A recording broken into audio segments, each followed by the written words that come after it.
હવે બહુ થઈ ગયું. હવે મેં બહુ સહન કર્યું. હવે આજથી છે ને હું કામે લાગી જઈશ અને હું કમાઈશ પૈસા ને હું ખુદ વાપરીશ મારા પૈસા. હવે મેં બહુ સહન કરી લીધું. હવે મારે કોઈ પાસે પૈસા નહીં માંગવા પડે. મેં બહુ ભૂલ કરી તારી વાત માનીને. મેં બધા મારા કામ મૂકી દીધા અને હું તારા ભરોસે બેઠી ઘરે. તું કહેતી હતી કે હું હવે નોકરીએ લાગી ગઈ છું, તું હવે ઘરે બેસ, કામ નથી કરવા, એટલે હું ઘરે બેહી ગઈ. તું તો મારી પાસે એક એક રૂપિયાનો હિસાબ માંગવા મળી છો. તારા પપ્પાએ કોઈ દી મારી પાસે હિસાબ નથી માંગ્યો. મમ્મી અહીંયા આવતો. હા બોલ. આજે મને કેવો હિસાબ દીધો છે? મને હિસાબ છે ને ફરી વાર દે, મને કાંઈ નથી સમજાતું આમાં. મેં તો તને બરાબર હિસાબ આપ્યો છે, પાય નો હિસાબ કરી લખીને આપ્યો છે.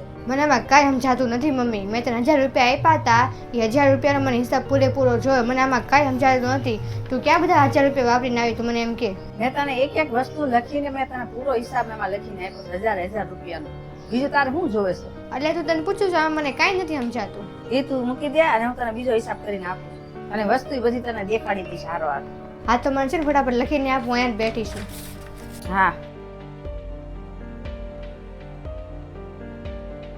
મારે કાંઈક પૈસા જોતા હોય તો મારે કેટલો વિચાર કરવો પડે છે કે મારી છોકરી પાસે માંગુ કે ન માંગુ. હું તારી પાસે કરિયાણું લેવા પૈસા માંગુ છું તો તું કેટલું સંભળાઈ દેશો કે આ પૈસા આટલા બધા પૈસાનું હું કર્યું ને ક્યાં નાખ્યા. હું યાર મમ્મી તો આખો દિવસ પૈસા માંગ કરતી હોય છું. તું પૈસાનું કરે છો? હું ક્યાં નાખે છો બધા પૈસા?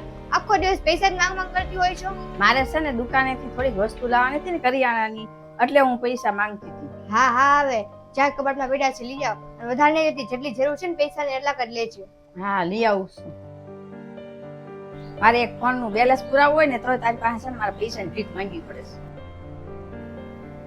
આસ્તા એક કામ કરીને મને થોડાક પૈસા આપને, મારે આમાં બેલેન્સ ખાલી થઈ ગયું છે. નકર તું મને પુરાઈ દે બેલેન્સ. આમાં કોઈના ફોન નથી લાગતા અને કોઈના ફોન આવતા નથી. મમ્મી તને શું લાગે છે કે મારે કોઈ પૈસા છાપવાની મશીન છે એમ? ગમે ત્યારે તું પૈસા જ માંગતી હોય છે, રોજ રોજ પૈસા માંગવા લાગી છો હવે તો. તાર કામ શું હોય છે પૈસાનું? ગમે એ વસ્તુ લાવે ને તમારા પૈસા જતા છે. એવું જ કે મને આ વસ્તુ લેવી છે, ઓલી વસ્તુ લેવી છે, અને પૈસા લઈ જાશો ને હિસાબે નથી આપતી કે આ પૈસાનું મેં હું લીધું, હું કર્યું. તો હું શું કરું? ઘરે લેવા તારી પાસે પૈસા મારે માંગવા પડે ને. અને તાર પપ્પા પાસે માંગુ પૈસા તો એને તો મોટા મોટા બધા બિલો ચૂકવવાના હોય. અને પપ્પા એમ કે ઈ જાય છે ને ઓફિસ, એની પાસે લઈ લેવાના. તો અમારે નાની નાની વસ્તુ લેવા તારી પાસે માંગવા પડે ને. ઘર હલાવા આટલા બધા પૈસાની જરૂર શું પડે? થોડા પૈસામાં બધું હાલી જાય. મારે ઘરમાં જે જરૂરિયાત વસ્તુ હોય તો મારે તમારી પાસે પૈસા તો માંગવા પડે ને. આજે મારે બેલેન્સ ખાલી થઈ ગયું હોય તો મારે કઈ એને એમ કહેવાય કે અઠવાડિયું પછી તું પૂરું થાય છે એમ. આ ઘરમાં છે ને ઘરનું ધ્યાન હું રાખું છું, આખું ઘર હું હલાવું છું, એટલે છે ને પૈસા તે મારી પાસે હોવા જરૂરી છે. અત્યારે હું તારી પાસે પૈસા માંગુ છું ને તો મને એવું થાય છે કે તારી પાસે પૈસાની ભીખ માંગુ છું. મેં બહુ મોટી ભૂલ કરી નાખી. મેં કામ મૂકીને બધાય મારે છે ને કામ કરતી હતી ને તો હું ગમે ત્યાં પૈસો વાપરતી, મારી મનની મરજીથી હું વાપરતી હતી પૈસા, કોઈ પાસે માંગતી નહોતી. અને અત્યારે મારે 10 રૂપિયા જોતા હોય ને તો તારી પાસે માંગવા પડે છે. બસ મમ્મી હવે તું તારું આ મેલોડ્રામા બંધ કર. કંટાળી ગઈ છું તારું આ વાક્ય બધું સાંભળીને, ભાષણ સાંભળીને.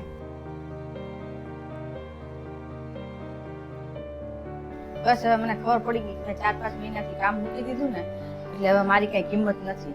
કામ કરતા હોય ને એની જ કિંમત હોય, ભલે ઉંમર હોય કે ન હોય. હા હવે હું સમજી ગઈ છું. આજથી છે ને હું કામે કરવા વહી જઈશ અને હું આ ઘરના દહડા નથી દહડવાની. કારણ કે હું આ ઘરમાં કામ કરું કે ન કરું કોઈ મને માન સન્માન આપવાનું નથી. હવે તારે ઘરના કામ કરવા હોય તો કરજે, અને ન કરવા હોય ને તો હું એક કામ વાળી રાખી લઈશ અને બધા ઘરના કામ એ કરી નાખશે અને એના પગારે હું આપી દઈશ. હવે છે ને હું કાલથી કામે વહી જઈશ અને તારી હાટું છે ને તારે એક રોટલી જ કરવાની છે, અને ઈ તું રોટલી ન કરી આપ ને તો ઈ રોટલી વાળી રાખી લેજે, એના પૈસા હું આપી દઈશ. હવેથી છે ને કોઈ મારી પાસે હિસાબ નહીં માંગે, કોઈને મારે હિસાબ દેવો નહીં પડે. કાલથી હું કામે વહી જઈશ.